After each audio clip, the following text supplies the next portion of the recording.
don't even, it's not fasting. This one has gone beyond fasting. My soul abhor it. The burden of my insufficiency, my need for God, what it takes to sustain what is already on our shoulders is so much that it is not a temptation for me to see food. It's not a temptation. It's not a temptation for you to tell me to stay awake in the night. The burden is much. You don't. The reason why some people sleep through the night, they can't fast, is because their soul still loves a lot of things. There is something that can happen to you, and sometimes God allows it to happen to you. Bad things. Then you will rise up the way you should have risen in the beginning. Many things that you are still toying with, some kind of life, some kind of liberty that you allowed yourself to have, you will cut it off and be angry.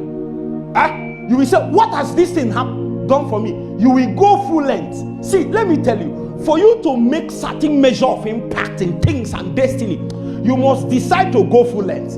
All this half length and half measure, you are a woman on fire, you are slave queen, it doesn't help anybody. The day you decide to go full length, you will achieve it in record time. Meanwhile, if you want to be dancing Atlanta with Jesus, he will be dancing with you. He will wait for you in 5 years. And many times, if he insists on your life, he will allow something to happen. When it happens, you say, God, where are you? Where are you? When you say, where are you? You say, I have always been here.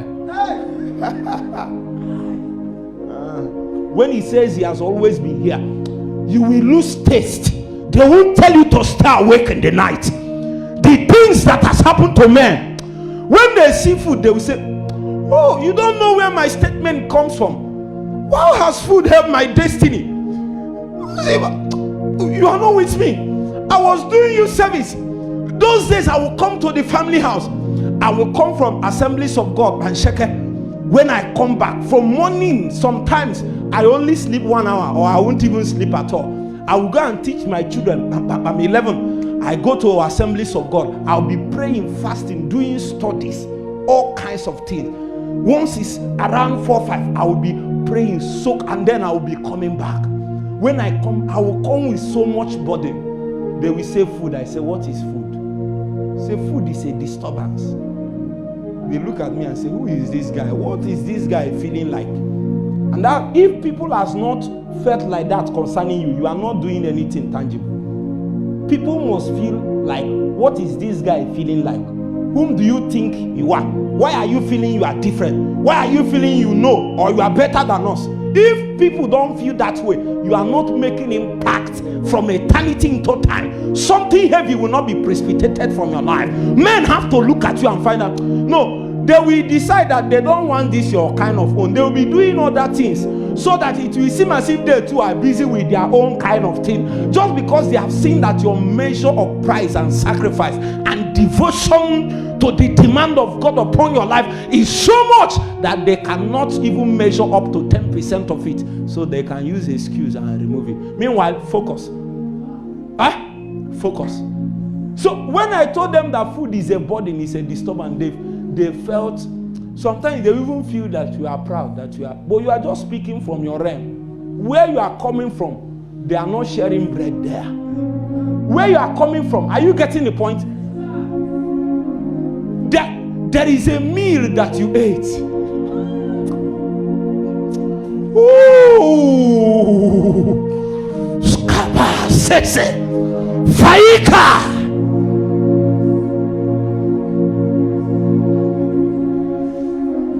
There is a weight in my heart for my generation. It's too heavy. The reason why I pray the way I pray is so I can carry it. People are lightweight. They don't know the depth of the burden that God wants to transmit in a generation. They want to carry it with lightweight investment. Don't worry, you will break along the way. You don't know what it takes. A man is communicating the depth of his experience. He just, and many times when it's like that, we will now keep quiet.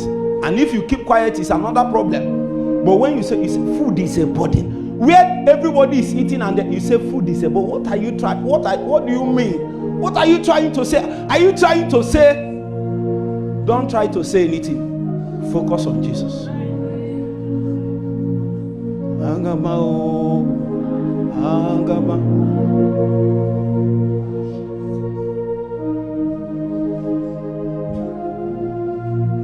When you labor on that line after some time, including your parents, your father and mother, they will come and bow to your star.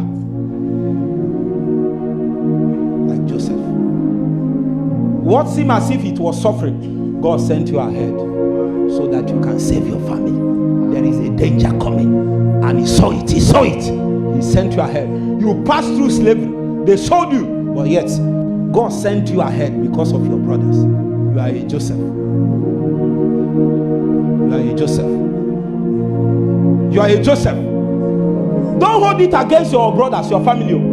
Because you are a Joseph. You are sent ahead. So when you come and tell them the things you have seen, they will say, what do you mean you like this? You mean, don't answer you mean. The answer to you mean is to focus on Jesus and keep laboring. Keep laboring. Keep laboring. Keep laboring. Keep laboring until your soul abhors dainty meat, until it abhors certain relationships, until it abhors certain pleasure, until it abhors the things that people chase. They will present it to you. They told Moses, come and do ministry. He said, I cannot. When they told, he said, I can't talk. This is a man that is trained in the courts of Pharaoh. He has been trained in the ordinances and protocols of royalty. These are the things he imbibed from his days. The days he was a youth, he knew how to carry himself in elegance. Such a man has been trained. But when the demand of destiny came, he found out what he learned in school cannot survive. The house of Pharaoh cannot carry it. For 40 years. After 40 years, he came and God said, I want to send you to Pharaoh.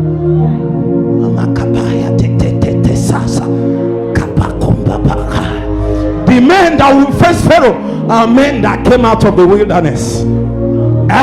They sounded out with a rod. They don't speak with your mouth. They speak with the rod in their hands. So God will come and meet Moses. He said, what do you have in your hands?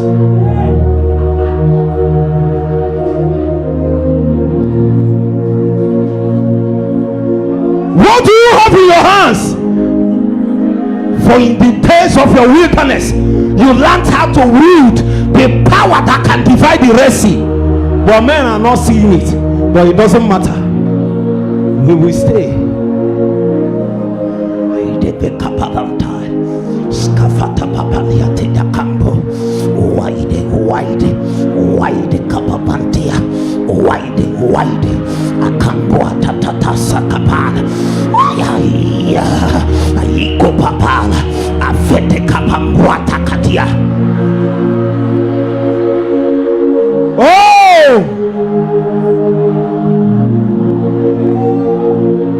God, we make a history with our generation.